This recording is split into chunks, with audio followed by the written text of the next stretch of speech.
हाय. आज आपण आहे ना खूप टेस्टी आणि आंबट गोड असा स्ट्रॉबेरी केक बनवणार आहोत.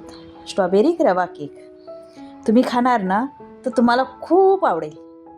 एकदा ट्राय करा आणि तुम्हीच सांगा की रेसिपी कशी आहे आणि म्हणजे खायला किती मज्जा येते. माझ्या मुलाला तर खूप खूप आवडला आहे. तर एकदा करून बघा नक्की. बघा मी तुम्हाला दाखवते.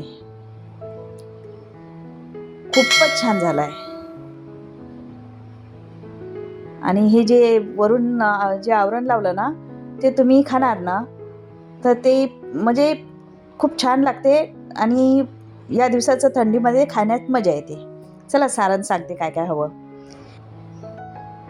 मी रवा हा पहिले मी अर्धा किलो केकचा घेतला होता, नंतर पुन्हा ॲड केलं. ते 1 वाटी रवा घेतला आहे आणि ही अर्धी वाटी साखर जी आहे त्याच्यातली पण मी अर्धी वाटी टाकली आणि अर्ध्या वाटीची साखरचं काय केलं ते पण सांगते तुम्हाला. तर हे मी मिक्सरमधून काढलं. रवा बारीकच होता पण मिक्सरमधून काढल्याने ती छान होऊन येते. आता मी याच्यामध्ये स्ट्रॉबेरी घेतली आणि ती साखर जी होती ना अर्धी राहिलेली ती याच्यामध्ये टाकली. त्याने ते बारीक झालं छान. आणि मी इकडे कढईमध्ये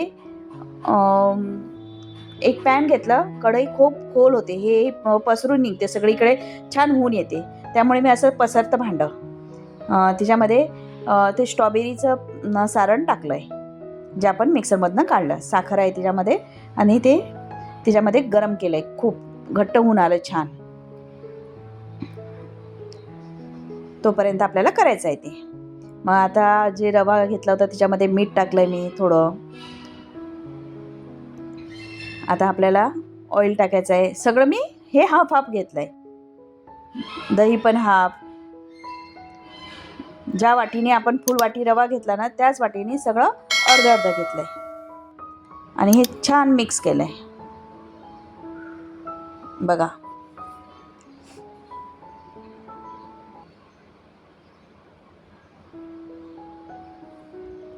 आता मी याच्यामध्ये व्हॅनिला एसेन्स टाकला आहे, थोडं दूध टाकलं आहे, कोमट दूध असते ना ते. आता त्याला चांगलं मिक्स करून घ्यायचं आणि आपलं जे सारण ठेवलेलं आहे गॅसवर ते हलवत राहायचं, नाही तर खाली जळून जाईल. बघा घट्ट होऊन आलं आहे, कलर चेंज झाला आहे. आता मी जे बोलले होते ना की मी पुन्हा अर्धा किलोचं सारण घेतलं आहे तर हेच ते मी पुन्हा तिथे मिक्सरमध्ये सगळं टाकलं आहे आणि त्याच मिक्सरच्या भांड्यामध्ये, ज्या मिक्सरच्या भांड्यात आपण स्ट्रॉबेरी बारीक केली त्याच्यातनंच हे बारीक केलं आहे आणि ते हिच्यामध्ये टाकलं आहे. पुन्हा दूध टाकलं आहे, सगळं अर्धं अर्धं टाकलं नंतर पुन्हा.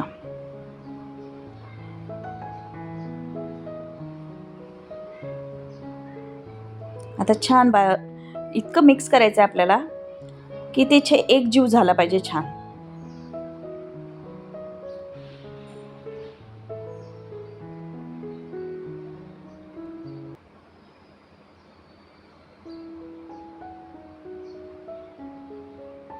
बघा हे किती घट्ट होऊन आलं आहे.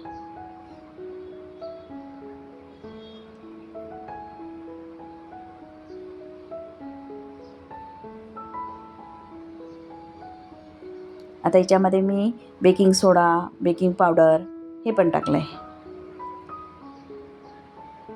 बेकिंग पावडर 2 चमचे, बेकिंग सोडा 1 चमचा. चमचा बघितला ना, छोटा आहे माझा.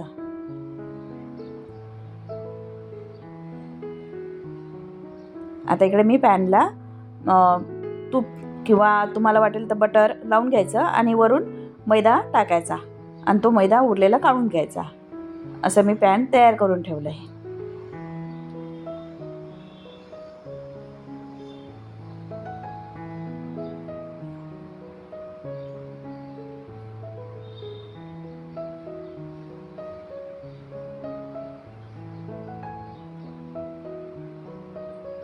सोडा आणि हे टाकल्यानंतर थोडं मिक्स करून घ्यायचं.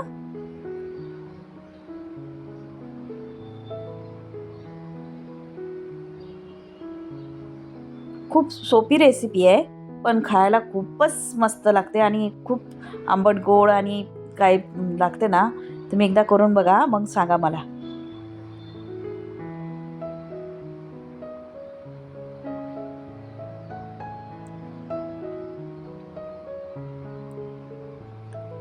आता बघा मी पॅनमध्ये अर्ध टाकते हे.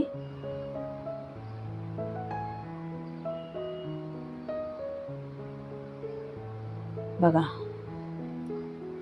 त्याच्यामध्ये थोडे थोडे स्ट्रॉबेरीचे दाणे पण दिसत आहेत तुम्हाला, म्हणजे थोडे थोडे तुकडे छोटे छोटे.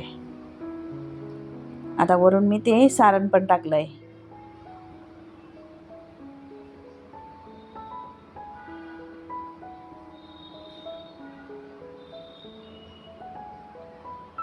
कळलं ना आता की कशामुळे टेस्ट आली.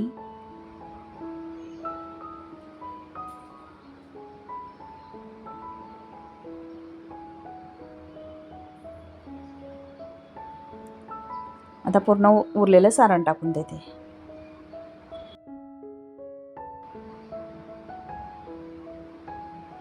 बघा व्यवस्थित टाका सारण.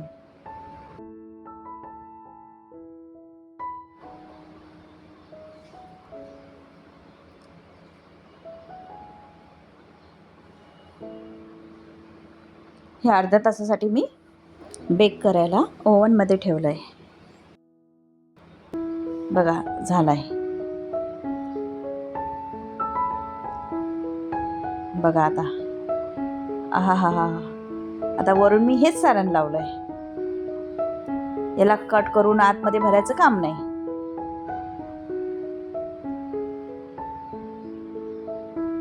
कट केल्यानंतर तुम्हाला दाखवतेच मी. 2 प्रकारे कट केलेला आहे.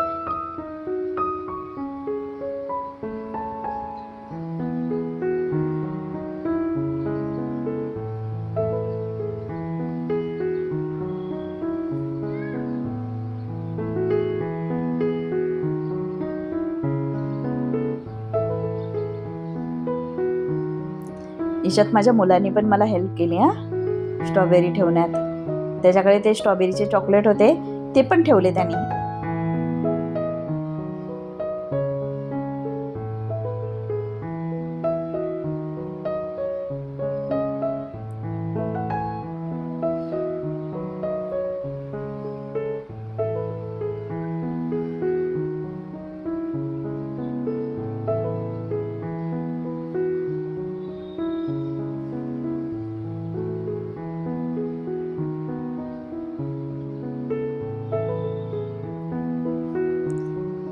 कसा झालाय मला नक्की सांगा. या खायला. माझी रेसिपी आवडली असेल तर लाईक करा, शेअर करा, कमेंट करा आणि सबस्क्राईब करा.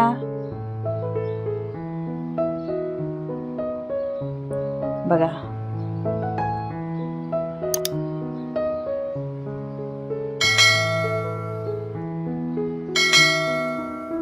आता मी आडवा कट केला, त्याचं पण दाखवते तुम्हाला कसा झालाय.